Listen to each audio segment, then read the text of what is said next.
So during the promotional tour for Deadpool and Wolverine, easy for me to say, which I did see. I've actually seen it a couple times. It's great. It's You've so seen it much more than fun. once. Nice. I've All seen it right. twice. Yeah, it's a lot of fun. Um, Director Shawn Levy has been dropping hints about his upcoming Star Wars project. And Pete, we talked about this the other week.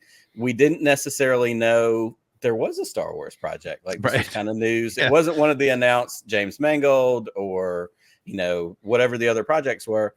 Yep. But it was pretty confident and said pretty boldly and publicly. So he was recently on the Happy, Sad, Confused podcast with Josh Horowitz, which Josh Horowitz is one of those people that's also on my list that we need to get on this show. I love what he does on Happy, Sad, Confused.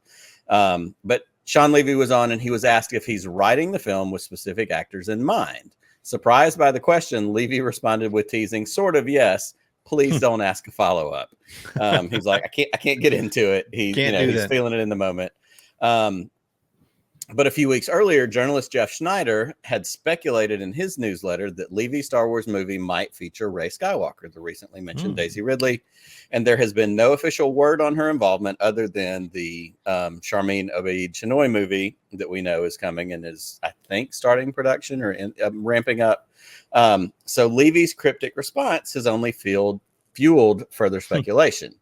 Now, he had been asked about this, and this was the story we talked about a couple weeks ago. He also opened up about his approach to the film, emphasizing his desire to explore new territory within the Star Wars universe. He said, quote, I don't want to make a Star Wars movie that feels redundant or exists to serve another film.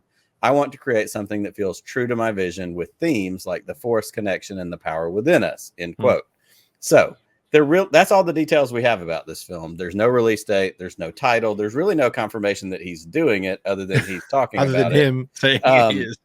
Yeah, but it seems pretty solid. In the meantime, we know that the most, kind of pressing film thing is the Mandalorian and Grogu film, I believe, has started filming. We heard about the pickups maybe with Pedro out of a helmet before he gets busy with Fantastic Four and all that kind of stuff.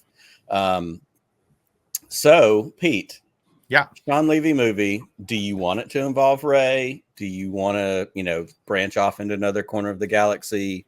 What do you want to see in something like this? Yeah, it's funny. I was watching, I've said it before. I don't watch a lot of Star Wars, believe it or not. I watch it when it comes out, but I don't sit on the couch and throw in whatever. But yesterday, because I just did my Lego sitting right back there, and I created a nice playlist of Star Wars music, and I was listening to the Solo soundtrack.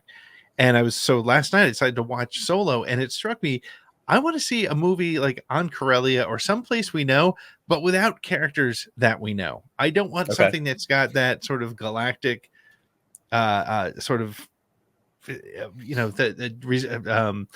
implications. Just give me a fun story. And I think based on what I've seen him do with Wolverine and Deadpool and the other things he's been involved in, I'd love to see him go there. Have him take us there. That would be fantastic. Yeah, well, it's kind of the Tatooine question and the Skywalker question. Like, at what point, how many Star Wars stories do we need that involve these two very specific things? Because, as I believe Billy Bob Thornton said in Armageddon, it's a big ass sky or it's a big ass galaxy. There's a lot out there. There's a lot of places that it could go, but it could go somewhere familiar like Corellia. Yeah. Without having to be about Han Solo. It could go somewhere like Kessel, but not being about, the Kessel Run. There's a lot of ways to go with it. And again, based on what he's done and his, track record with films, and especially, and this is the other thing I love too, is it's what we talk about a lot. He seems to be a Star Wars fan. Yeah. And so I think the passion driving whatever this project could be is what's going to really make it a home run.